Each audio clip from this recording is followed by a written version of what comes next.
Welcome, my dear students. তো আমি আজি পুনৰ মিলিত হৈছোঁ এই অনলাইন ক্লাছত. So this is my second class of your zoology. So in the last class, we started with a chapter that is cell cycle and cell division.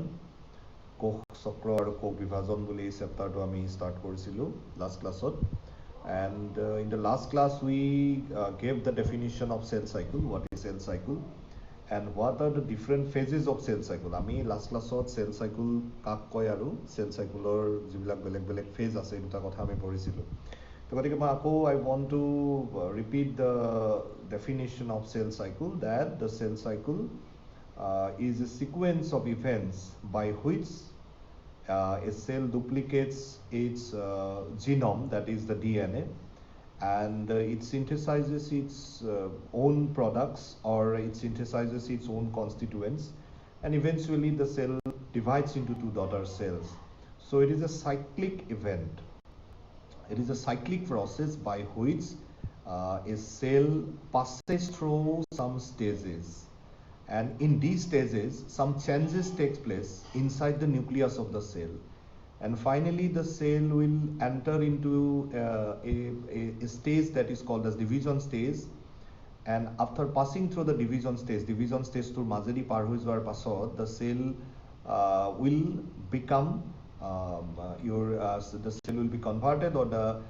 cell will produce itself into two daughter cells. তো এই ধৰণে তাৰমানে তোমাৰ কোষটো বিভাজিত হৈ পেলাই দুটা এনেকুৱা daughter cellলৈকে কনভাৰ্ট হয়.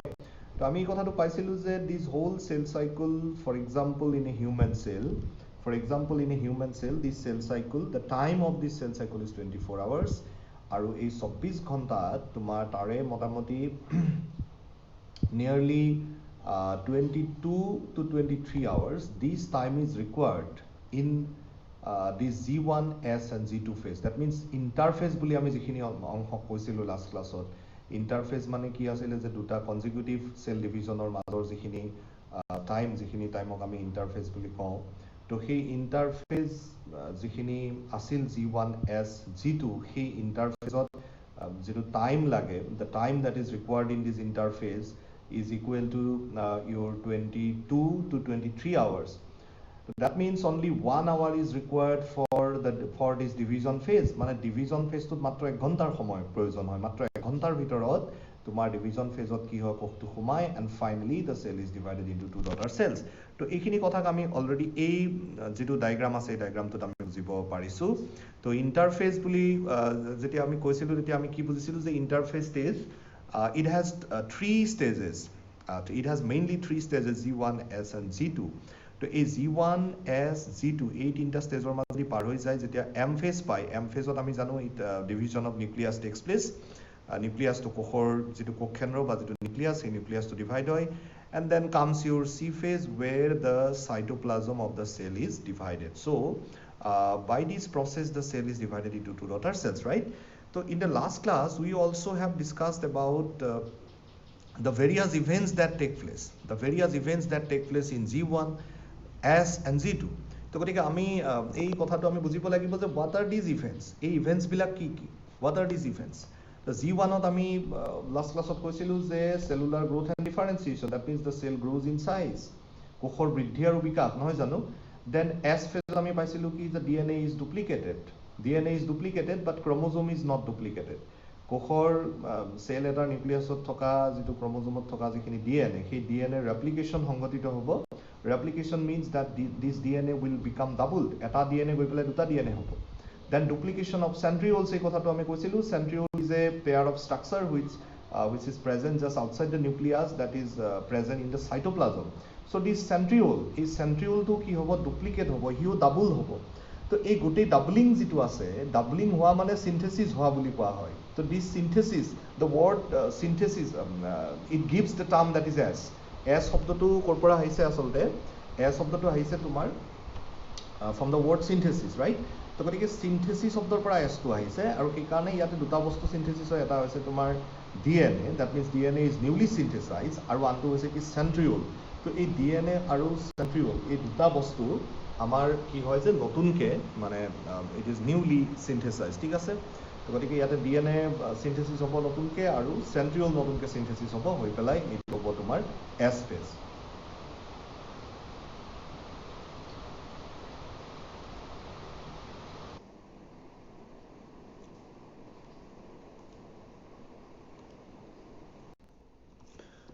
So the next phase is Z2 phase. Z2 phase is again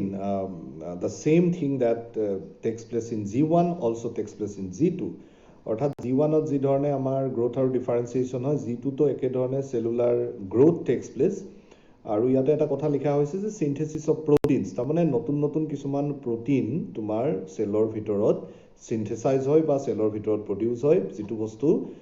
যিবোৰ প্ৰটিন আসলতে this proteins are required in the later phases of cell division অৰ্থাৎ কোষ বিভাজনৰ পৰৱৰ্তী যিবোৰ ষ্টেজ আছে নেক্সট যিবিলাক ষ্টেজ আছে সেই ষ্টেজ বিলাকত এই প্ৰটিনছ বিলাকৰ প্ৰয়োজন হ'ব so this Z2 phase is also basically it is also a growth phase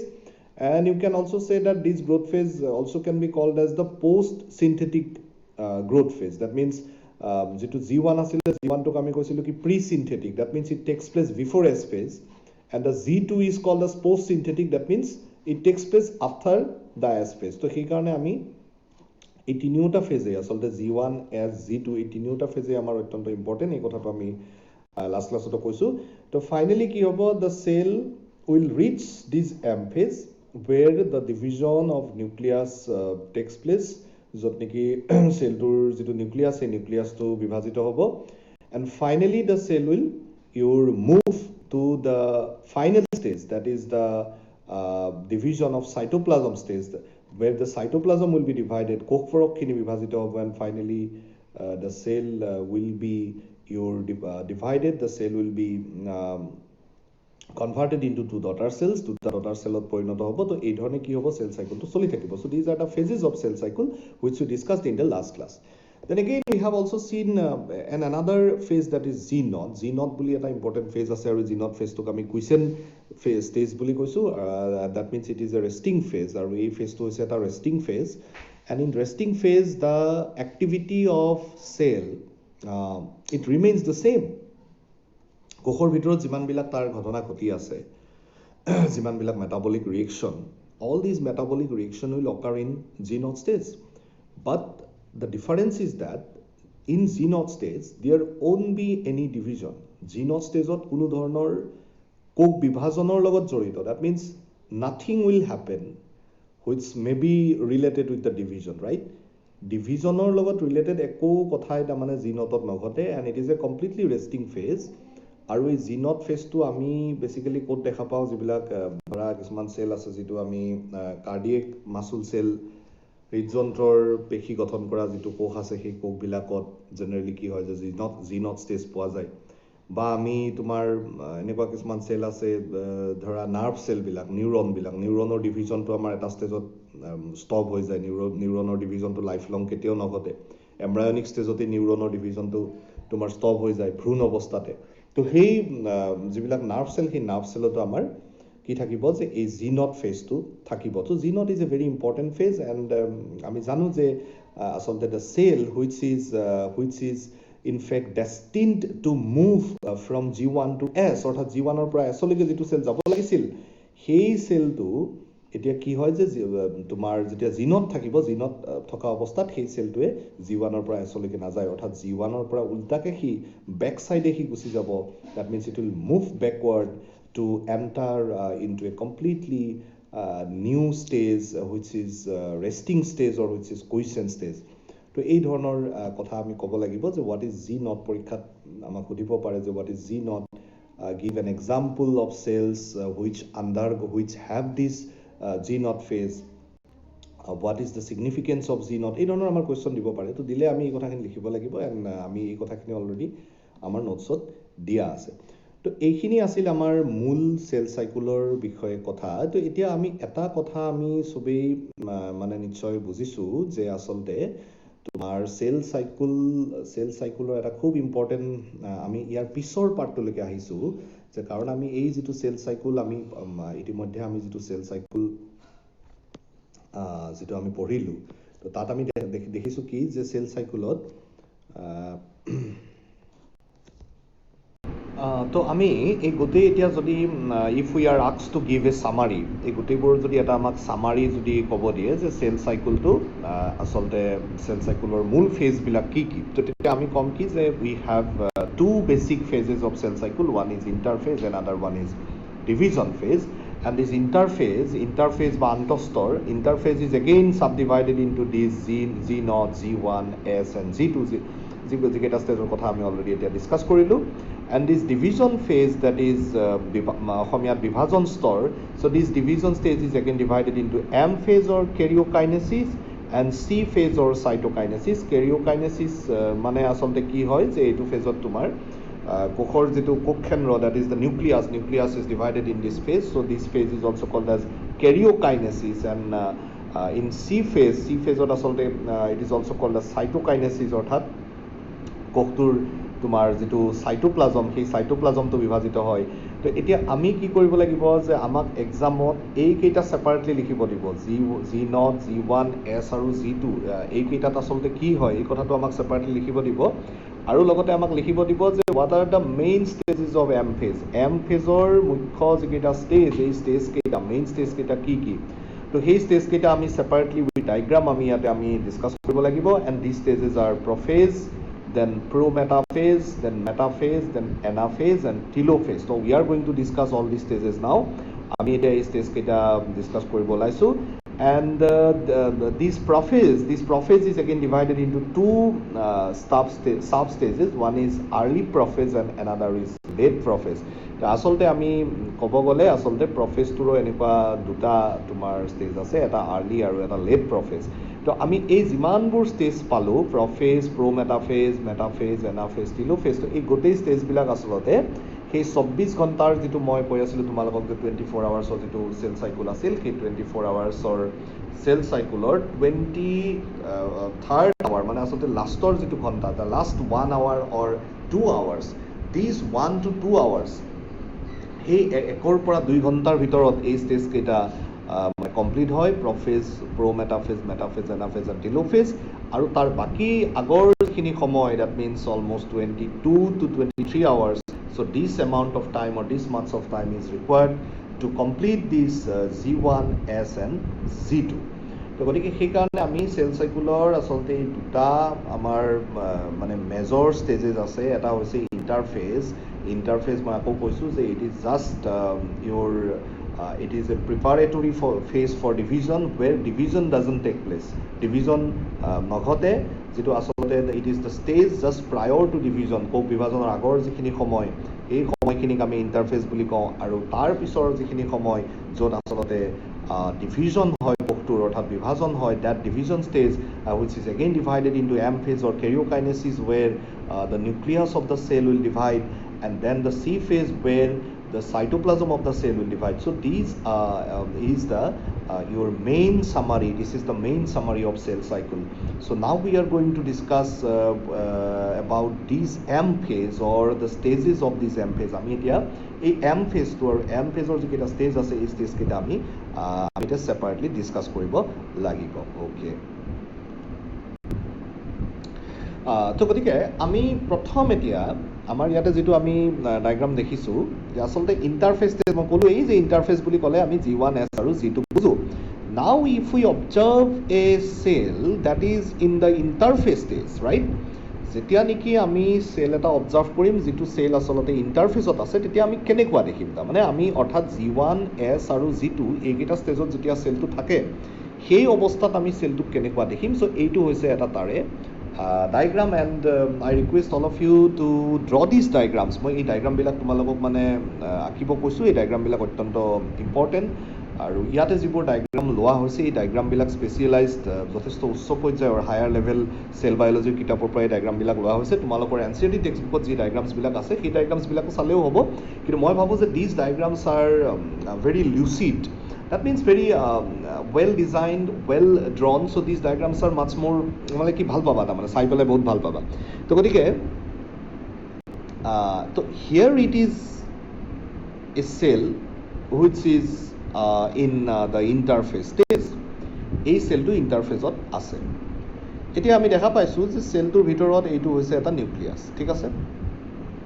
এইটো হৈছে nucleus now you can see outside the nucleus there is a pair of centrosome or centrioles তো আমি ইতিমধ্যে centriolৰ যেটো পেয়াৰ এই পেয়াৰিং অফ centriole এই কথাটো আমি অলৰেডি কৈছো s ফেজত এইটো যেটো s ফেজ আছিল ইন্টাৰফেজৰ s ফেজত কি হয় যে pairing of centriole takes place ঠিক আছে there is a term আমি যেটো অলৰেডি আলোচনা কৰিছো যে duplication of centriole মানে centriole তোমাৰ আসলতে দুটা আছিল দুটাৰ পৰা চাৰিটা হৈছে আৰু এই centriole দুটাকে একেলগে আসলতে centrosome বুলিও কোৱা হয় ঠিক আছে তো গতিকে এই centriole দুটা কি হয় যে s ফেজতেই they become duplicated double হৈ পেলাই দুইফালে কি হয় হতে they will start migrating towards the poles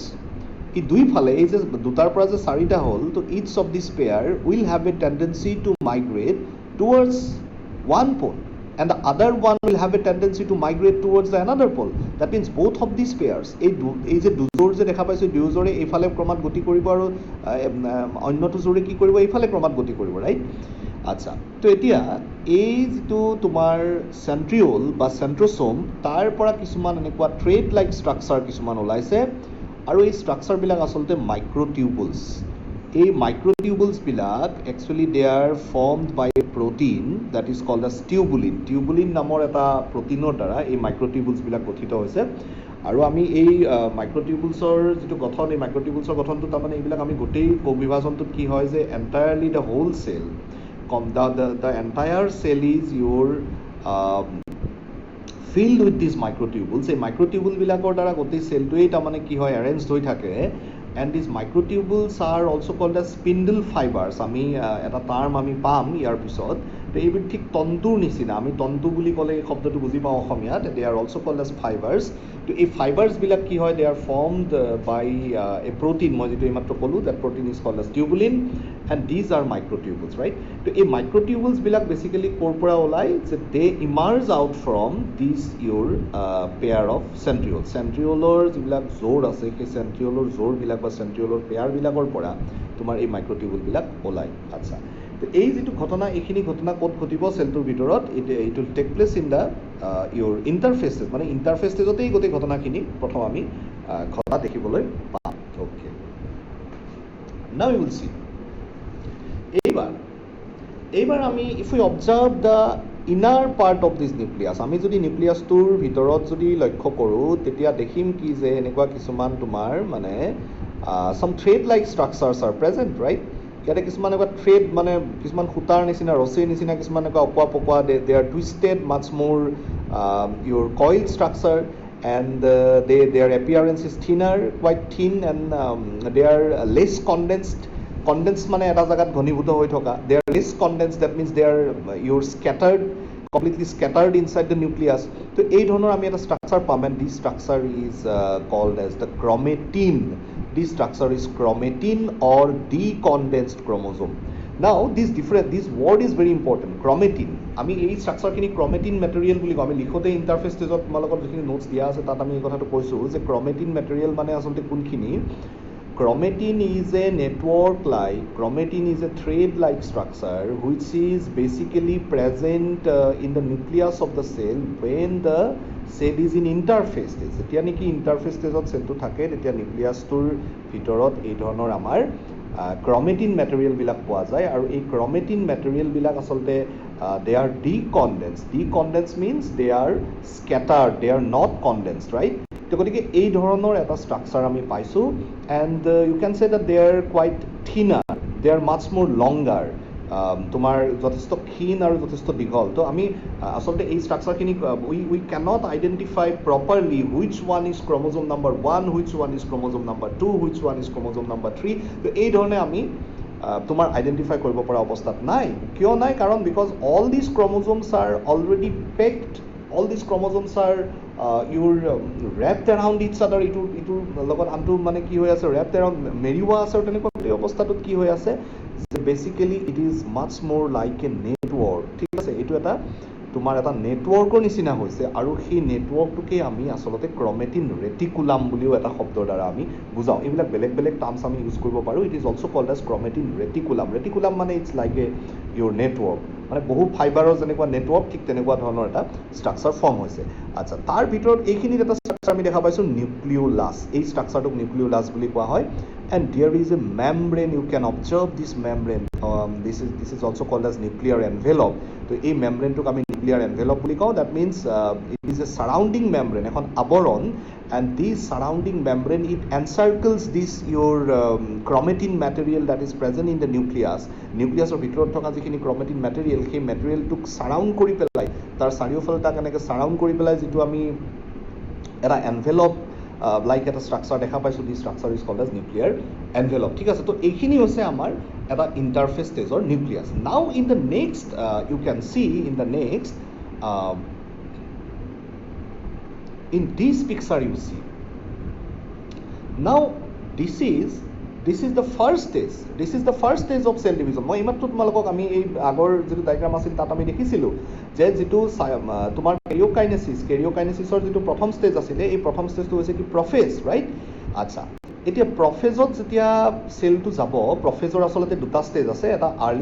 early প্ৰফেজ আৰু এটা লেট প্ৰফেজ আমি আৰ্লি প্ৰফেজৰ ডায়াগ্ৰামটো আৰু লেট প্ৰফেজৰ ডায়াগ্ৰামটো আমি সেপাৰেটলি আঁকিব পাৰোঁ মোষ্ট প্ৰবেবলি তোমালোকৰ এনচিইআৰটি টেক্সটবুকত আৰ্লি প্ৰফেজটো দিয়া আছে লেট প্ৰফেজটো দিয়া আছে তোমালোকে সেইটো তাৰ পৰা ডাইৰেক্টলি কিতাপৰ পৰা চাই ল'ব পাৰিবা মই কেৱল এইটো বেছি অলপ দেখাত ডায়াগ্ৰামটো ভাল কাৰণে মই এই ডায়াগ্ৰামটো ইয়াতে তোমালোকক বুজোৱাৰ কাৰণে ইউজ কৰিছোঁ আচ্ছা তো now in this prophase stage see in this prophet stage আমি দেখা পাইছোঁ যে this prophet is actually a diagram which is from late prophet stage এটো যদিও বা prophet লিখা হৈছে এটো আসলে late prophet stage এটা diagram আচ্ছা now I'm going to tell you the difference between early prophet and late prophet আসলে early prophet আৰু late prophet ৰ মাজৰ ডিফাৰেন্স কি মই এই কথা তোমালোকক ক'বলৈ গৈ আছো যে early prophet যিখন নিউক্লিয়াৰ মেমব্ৰেন মই এইমাত্ৰ যিখন এনভেলপৰ কথা ক'লোঁ যিখন মানে নিউক্লিয়াছৰ সাৰাউণ্ডেড নিউক্লিয়াছৰ চাৰিওফালে থকা মই যিখন তোমালোকক মেমব্ৰেনৰ কথা ক'লোঁ সেই মেমব্ৰেনখন আচলতে আৰ্লি প্ৰফেজত কি হৈ থাকে it is completely it remains as a complete membrane there is no' breaking right there is no' disintegration অৰ্থাৎ আৰ্লি প্ৰফেজত যেতিয়া তুমি নিউক্লিয়াছটো যেতিয়া তুমি মাইক্ৰস্কোপত চাবা তেতিয়া নিউক্লিয়াৰ মেমব্ৰেনখন খুব ধুনীয়াকৈ তুমি দেখা পাবা এইমাত্ৰ আমি যিটো দেখা পালোঁ বাট ইন লেট প্ৰফেজ কি হয় যে there is a gradual disappearance or there is a gradual disintegration of this your nuclear envelope তো গতিকে ইয়াতে লিখা আছে কি যে যিখন তোমাৰ মানে নিউক্লিয়াৰ এনভেলপ এই নিউক্লিয়াৰ এনভেলপখন আচলতে লেট প্ৰফেজত কি হয় লাহে লাহে তোমাৰ মানে it will be breaking down আৰু ইয়াতে আচলতে এই যিখন মানে ব্ৰেকডাউন হোৱা এই কাম প্ৰক্ৰিয়াটো this process is already started তো breaking down of nuclear membrane is already started in the late prophase stage late প্ৰফেজত এইটো লাহে আৰম্ভ হৈছে মই আকৌ কৈছোঁ বাট ইন আৰ্লি প্ৰফেজত আমি এইটো দেখা নাপাওঁ আৰ্লি প্ৰফেজত এইটো নৰ্মেল হৈ থাকে but in late prophase the nuclear membrane gradually starts is disintegration মানে সি লাহে এখন নোহোৱা হ'ব ধৰে আচ্ছা এতিয়া আমি চাব পাৰোঁ যে in prometaphase you see in the prometaphase ইয়াৰ পিছৰ যিটো ষ্টেজ প্ৰ'মেটাফেজত আমি নিউক্লিয়াৰ মেমব্ৰেনখন দেখা নাই চোৱা নিউক্লিয়াৰ মেমব্ৰেনখন কমপ্লিটলি যিখন ছাৰাউণ্ড কৰি আছিলে সেই নিউক্লিয়াৰ মেমব্ৰেনখন এতিয়া নাই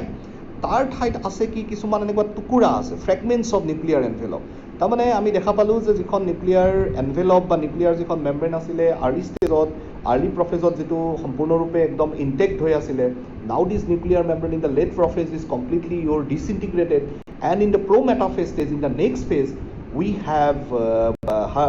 do not see a proper nuclear envelope, rather we can see some fragments of that nuclear envelope. আমি এতিয়া সেই nuclear envelopeৰ কিছুমান ফ্ৰেগমেণ্ট হে দেখা পাইছোঁ আমি কমপ্লিট যিখন নিউক্লিয়াৰ মেমব্ৰেন আছিল সেই নিউক্লিয়াৰ মেমব্ৰেনখন দেখা পোৱা নাই আচ্ছা তো next I am going to tell you one very important thing in প্ৰফেজত মই আকৌ এটা কথা তোমালোকক কৈছোঁ যে আমি এইমাত্ৰ যিখন আমাৰ আগৰ যিখন শ্লাইড আছিলে এই যিখন এই শ্লাইডখনত আমি যিটো দেখিছিলোঁ যে তুমি চোৱা যে এই ধৰণৰ এটা ষ্ট্ৰাকচাৰ এই ধৰণৰ এটা ক্ৰমেটিন মেটেৰিয়েলৰ এটা ষ্ট্ৰাকচাৰ আমি দেখা পাইছিলোঁ নাও ইন দিছ এই ডায়েগ্ৰামটোত আমি চাব পাৰোঁ যে এই ষ্ট্ৰাকচাৰটো সলনি হৈছে you can see that the structure of chromatin reticulum is completely changed. Here the structure of chromatin reticulum to completely holoni hoise dudoliake dekha goise. Now you can see that these are the chromosomes. Ebilak hoise chromosomes. আচ্ছা আগতে আমি এইমাত্ৰ যেটো দেখিলোঁ যে ইয়াতে আমি এই ধৰণে আমি আইডেন্টিফাই কৰিব নোৱাৰো কোনটো ক্ৰমোজোম 1 নম্বৰ ক্ৰমোজোম কোনটো 2 নম্বৰ ক্ৰমোজোম কোনটো এই বস্তুটো আমি আইডেন্টিফাই কৰিব নোৱাৰো but in this picture in this diagram we can very easily identify the individual chromosomes and these are the individual chromosomes etu eta chromosome etu eta chromosome etu eta chromosome and now they have appeared as a double structure এনেকুৱা যেন দেখা গৈছে দুডাল যেনেকে লগ হৈ আছে এই ধৰণৰ আমি এটা স্ট্ৰাকচাৰ আমি দেখা পাইছো so it is a double structure this one is also a double structure this one is also a double structure আৰু এই ডাবল স্ট্ৰাকচাৰ বিলাকত এটা খুব ইম্পৰ্টেন্ট কথা মই তোমালোকক ক'ব খুজিছো যে কথাবিলাক খুব মন দি মানে মনত ৰাখিব চেষ্টা কৰিবা যে dear a question may be asked why this structure of chromatin is now changed why we see the chromosomes as a double structure the reason of this point is that the DNA মই আগতেই কৈছো যে S phase যেটো আমাৰ তোমাৰ যেটো মানে এই S phase এইটো S phase যেটো আমি পাইছিলো যে S phase DNA টো ডাবল হয় এটা DNA ৰ পৰা দুটা DNA হয় সো কি এটা DNA ৰ পৰা দুটা DNA হোৱা যেটো কথা since the DNA is double যেহেতু DNA টো ডাবল হয় গতিকে DNA টো ডাবল হোৱাৰ কাৰণে আসলতে আমি সেই এক্সট্ৰা যেটো DNA কপি আছে সেই এক্সট্ৰা DNA কপিটো হোল্ড কৰাৰ কাৰণে তোমাৰ কি হয় যে ক্ৰোমোজোম itself is now it's changed into a double structure. Chromosome itself is now changed into a double structure, and each one of these individual part carries a copy of DNA, right? এই যে প্ৰত্যেকটো ইন্ডিভিজুৱেল যে part আমি দেখা পালো এডাল ক্ৰোমোজোমৰ যে আমি দুটা যে এনেকুৱা পাৰ্ট যে দেখা পালো each of this part now is carrying one part of DNA. কিয় one part of DNA? Because the DNA is already double. DNA টো যেটো DNA আমি S phase যেটো পাইছিলো সেই DNA টো অলৰেডি কি হৈছে ডাবল হৈছে আৰু ডাবল হোৱাৰ কাৰণে যেহেতু DNA টো ডাবল হৈছে তো ডাবল হোৱাৰ কাৰণে কি হৈছে যে দুটা মানে এটাৰ পৰা দুটা হৈছে তো each of these DNA is now present on each of these your individual structure of chromosome that means now the chromosome is a double structure chromosome to এটা ডাবল স্ট্রাকচার হিচাপে দেখা গৈছে আৰু তাৰ যেটো মানে ইন্ডিভিজুৱেল যেটো পাৰ্ট সেই ইন্ডিভিজুৱেল পাৰ্টত কি আছে এটা DNA আছে পাইছা না বুজি আচ্ছা তো গতিকে আমি সেই কাৰণে আসলতে এই যেটো আসলতে why the structure of chromatin is changed into chromosome তেনেকুৱা ডাবল কিয় হৈছে chromosome তো এই কাৰণে ডাবল হৈছে because the DNA in S phase that is getting double DNA তো ডাবল হৈছে আৰু ডাবল হোৱাৰ কাৰণে আসলতে আমি chromatin to বা chromosome to আমি কি দেখা পাইছো যে it is also changed it has also changed এই স্ট্রাকচারটো সলনি হৈছে আৰু এনেকুৱা দুদলিয়াকে দেখা গৈছে ঠিক আছে এতিয়া তুমি চোৱা যে এই যে দুদলিয়াকে যে দেখা গৈছে এই দুদলিয়াকে দেখা যোৱা যেটো স্ট্ৰাকচাৰ ইয়াতে মাজৰ যিখিনি পইণ্ট আছে সেই মাজৰ পইণ্টটোক আমি সেন্ট্ৰোমিয়াৰ বুলি কওঁ এই ডায়াগ্ৰামটো ইয়াতে শব্দটো দিয়া নাই বেলেগ শব্দ এটা দিছে there is another word here it is written as kinetochore I am coming to this point ইয়াতে যেটো পইণ্টত ক্ৰোমোজোম দুডাল লগ হৈছে সেই লগ হৈ থকা পইণ্টটোক আমি সেন্ট্ৰোমিয়াৰ বুলি কওঁ আৰু সেন্ট্ৰোমিয়াৰৰ in both sides of centromere is a red color je dia ase in both sides of centromere there is a pair of disc like structure eta disc like structure ase and disc like structure is called as kinetochore let me show you this diagram again ha acha so ei structure to swa ami jodi eta dangor ke jodi dekhu ei structure to tetia swa for example this let us consider this one is a chromosome and this one is a chromosome and it is a replicated chromosome why it has written as a replicated chromosome kyo replicated chromosome boli likhise because the DNA inside the chromosome is double and so that the chromatin is now also getting double chromatin to asolte ki hoise eta chromatin to asolte dudolia ke dekha goise number to increase howa nai chromosome net number to increase howa nai chromosome g2 number hetue ase the number of chromosome is same but each of this chromosome now it has appeared as a double structure E double হিসাবে দেখা দিছে okay acha etia ei jitu centromere region of chromosome now this region is centromere that means a individually jitu dal tumar mane chromosome ami dekha paisu ei chromosome dudal jitu point ot log hoy ase সেই point tuk ami centromere boli kau this region is centromere and at both sides of centromere or dota side ot ami enekwa তোমাৰ disk like structure দেখা পাইছোঁ, এইফালে এটা disk like structure দেখা পাইছোঁ, এইফালে এটা ডিস্ক লাইক ষ্ট্ৰাকচাৰ দেখা পাইছোঁ, আৰু এই ডিস্ক লাইক ষ্ট্ৰাকচাৰটোক আমি কাইনেট'কৰ বুলি কওঁ, ৰাইট? আচ্ছা, এতিয়া এই কাইনেট'কৰত কি হয়, এনেকুৱা কিছুমান মাইক্ৰ'টিউবুল, আমি যে এইমাত্ৰ যে মাইক্ৰ'টিউবুলটো যে পাইছিলোঁ আমি, এইমাত্ৰ যে এই মাইক্ৰ'টিউবুলবিলাক যে পাইছিলোঁ আমি, এইবিলাক যিবিলাক মাইক্ৰ'টিউবুল ওলাইছিল ইয়াৰ পৰা, এইবিলাক, চ' these মাইক্ৰ'টিউবুলছ are attached to it. চাবা, এই মাইক্ৰ'টিউবুলবিলাক কি হৈ আছে, these microtubules are attached to these kinetochores. এই kinetochores বিলাকৰ লগত এই microtubules বিলাক তোমাৰ attach হৈ আছে। তো সেইটো হৈছে আটাইতকৈ ডাঙৰ এটা মানে significant কথা যে what is the significance of microtubules? Why are microtubules so important? Because these microtubules are attached, these microtubules are linked to it a particular point, a common point that is called as kinetochore, and this kinetochore is again linked to it a structure that is an intermediate structure, that is a structure which is present in between these two individual your structures. এই দুটা মানে ক্ৰমোজোমৰ এই দুটা individual ষ্ট্ৰাকচাৰৰ মাজত পোৱা যিখিনি common structure সেইখিনিক আমি চেন্ট্ৰমিয়াৰ বুলি কওঁ। আচ্ছা, নাও এতিয়া এটা ইম্পৰ্টেণ্ট কথা আছে যে এই যিটো তোমাৰ মানে নেমটো, জাষ্ট এ মিনিট,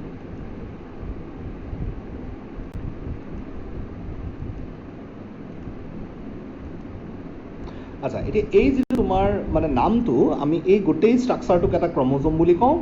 আৰু এই ক্ৰমোজোমৰ যি দুটা ইণ্ডিভিজুৱেল পাৰ্ট, সেই ইণ্ডিভিজুৱেল পাৰ্ট দুটাক আমি ক্ৰমেটিড বুলিও ক'ব পাৰোঁ। So' there is another term that is chromatid. চাবা, মই তিনিটা টাৰ্ম তোমালোকক কৈ আছোঁ, এই তিনিটা টাৰ্ম মই নোটছখিনিত খুব ভালকৈ লিখি দিয়া আছে, everything is written very clearly. Now let me tell you three very important term. One is your the chromatin, the second one is chromosome, and the third one is chromatid. চাবা, I repeat, এই তিনিটা word খুব important. মই কোন তিনিটা ৱৰ্ডৰ কথা কৈছোঁ? এটা হৈছে তোমাৰ chromatin. What is this chromatin? Chromatin মানে কোনটো বুজো? যে ইণ্টাৰফেচ ষ্টেজত ক্ৰমোজোমৰ যিটো structure, which is much more like a network, which is a thread-like structure, which have a very thinner appearance, which is less condensed. তো এই গোটেই যিখিনি মানে তোমাৰ অকোৱা পকোৱা এটা মানে থ্ৰেড লাইক যিটো ষ্ট্ৰাকচাৰ আছে, সেই ষ্ট্ৰাকচাৰটোক আমি ক্ৰমেটিন বুলি কওঁ, ঠিক আছে? আচ্ছা, ক্ৰমেটিন আমি এইমাত্ৰ আকৌ এবাৰ দেখুৱাইছোঁ, এইটো কোনটো আছিলে? This structure is called as chromatin, okay? This structure is called as chromatin. Now this chromatin is sensed into chromosome. Achha, so when the cell enters in prophase, now this chromatin is sensed into chromosome. So what is the significance of this chromosome? That means the chromosomes are a double structure. কারণ তার যেটো DNA আছিলে, এই DNAটো already doubled হৈছে। So chromosome is a double structure, and each of this chromosome, ইয়াৰে প্ৰত্যেকটো ক্ৰমোজোমৰ আকৌ কি আছে, এই ডাবলড হোৱাৰ পিছত, মানে DNAটো ডাবলড হোৱাৰ পিছত এই ক্ৰমোজোমটোৰ দুটা এনেকুৱা তোমাৰ একে ধৰণৰ মানে ছেগমেণ্ট থাকিব, আৰু এই ছেগমেণ্ট দুটাক আমি ক্ৰমেটিড বুলি কওঁ। চ' দিছ ইণ্ডিভিজুৱেল ক্ৰমোজোম, মানে এটা ক্ৰমোজোম যে দুটা হৈ যে দেখা দিছে, ইয়াৰে প্ৰত্যেকটোকে আমি আচলতে ক্ৰমেটিড বুলি কওঁ। So these three words are almost same: chromatin, chromosome, and chromatid. তো এই দুটা chromatid আছিলে, সেই chromatid দুটা মই আকৌ কৈছোঁ, ৰিপিটেডলি কৈ আছোঁ, these two chromatids are attached at a common point, and this point is called a centromere. Now the centromere has two disc-like structure on its both sides. These disc-like structures are called as kinetochores, and these kinetochores are again attached to it some your microtubules. আমি যিকেইটা microtubules already ক'ৰ পৰা আহিছে, আমি এই কথাটো কৈছোঁৱেই যে microtubules they come out, they emerge out from the centrosomes. So all these structures they are basically formed in prophase stage. এই গোটেই ষ্ট্ৰাকচাৰটো আচলতে prophase stageত ভালকৈ তাৰমানে তোমাৰ ডেভেলপ হয়। তো গতিকে প্ৰফেজ টেষ্টটোক যদি আমাক যদি সামাৰাইজ কৰিব দিয়ে, তো সামাৰাইজ কৰিব দিলে আমি কি বুলি ক'ম? যে প্ৰফেজ টেষ্টত দেখা যায় কি যে nuclear membrane is gradually your disintegrated, nuclear membrane is gradually lost, which mainly occurs in the late prophase. ইয়াতে বৰ স্পষ্টকৈ দেখুওৱা নাই, এইটো এটা জেনেৰেলি প্ৰফেজ ষ্টেজ ডায়েগ্ৰামটোত দিছে, বাট ইন লেট প্ৰফেজ আমি অলৰেডি নোটছত লিখিছোঁ যে লেট প্ৰফেজত কি হয়, তোমাৰ যিটো নিউক্লিয়াৰ মেমব্ৰেন আছিলে, that nuclear membrane is gradually lost, the nuclear membrane is gradually disintegrated, then the structure of the or the shape of the chromosome is also changed. আগতে যিটো ক্ৰমেটিন ৰেটিকুলাম আছিলে, আগতে যিখিনি ক্ৰমেটিন আছিলে, সেই ক্ৰমেটিনখিনি এইবাৰ ক্ৰমোজোম হিচাপে দেখা দিছে। Now this chromatin is changed into chromosome, and this chromosome has a double structure, it has a doubled appearance, And these chromosomes also has a common point that we know that is your centromere, and surrounding the centromere there is a pair of disc-like structure. This disc-like structure is called as kinetochore. So এইখিনি structure কথা আমি already পাইছো. And the third and most important point is there is a migration, there is a gradual migration of the pair of centrioles. এই centrioles যিটো pair আছিলে আমি already এই কথাটো already কৈছোৱেই. So these centriole pairs will now start migrating. One is migrating towards a pole and the other pair is migrating towards the next pole. তো এই দুটা কথা আমি এতিয়া মন কৰিব লাগিব. So this is the beginning time, or this is the beginning of your prophase or beginning of karyokinesis. মই এতিয়া জাষ্ট বিগিনিংটো তোমালোকক আজিৰ ভিডিঅ'টোত মই এইখিনি বুজালোঁ. মই আচলতে ইয়াৰ পিছৰ ষ্টেজবিলাক আজি আমি বেছি সময় নকওঁ, আৰু ইয়াৰ পিছৰ যিবিলাক ষ্টেজ আছে সেই ষ্টেজবিলাক আমি আকৌ ভালকৈ এক্সপ্লেইন কৰিম. তোমালোকে আকৌ মানে আগৰ যিটো ভিডিঅ' আছিলে সেই ভিডিঅ'টোত আমি যিখিনি পঢ়িছিলোঁ, তো আগৰ সেই ভিডিঅ'টো আমাৰ we had a very brief introduction of cell cycle. So today also I'm not going to go into details কাৰণ তোমালোকে কিছু অলপ slowly পঢ়িব লাগিব. This is the beginning part of your zoology. So এই চেপ্টাৰবিলাক কি হৈ আছে যে এইবিলাক ডায়েগ্ৰামেটিকেলি বুজিব পাৰিলে ভাল. আমি কেৱল মানে কিতাপৰ ডায়েগ্ৰামতে আমি চেণ্টাৰ্ড হৈ নাথাকোঁ, আমি বেলেগ বেলেগ ডায়েগ্ৰামো আমি নিশ্চয় ডিছকাছ কৰিব লাগিব. So' I think all of you have enjoyed this video', আৰু এইটো তোমালোকে নিশ্চয় ভাল পাবা পঢ়ি পেলাই. তো মই তোমালোকক অলৰেডি যিখিনি নোটছ আছে সেই নোটছখিনি মই অলৰেডি তোমালোকক দিছোঁ, আৰু ইয়াৰ যিখিনি অসমীয়া মিডিয়ামৰ, because Assamese medium students also' are ৱাচিং this video', so' for Assamese medium students, Asamiya মাধ্যমৰ যিসকল ষ্টুডেণ্টছ আছে তেওঁলোকৰ কাৰণে মই অসমীয়াত ছেপাৰেটলি মই যিখিনি নোটছ আছে ইয়াৰ এই গোটেই নোটছখিনি দি দিম. তো মই নেক্সট ফেজত, নেক্সট যিটো ভিডিঅ' হ'ব, থাৰ্ড ভিডিঅ'ত মই এইকেইটা বস্তু বিশেষকৈ ইয়াৰ পিছৰ ষ্টেজকেইটা মই ডিছকাছ কৰিম. গতিকে টিল দেন, গুড বাই.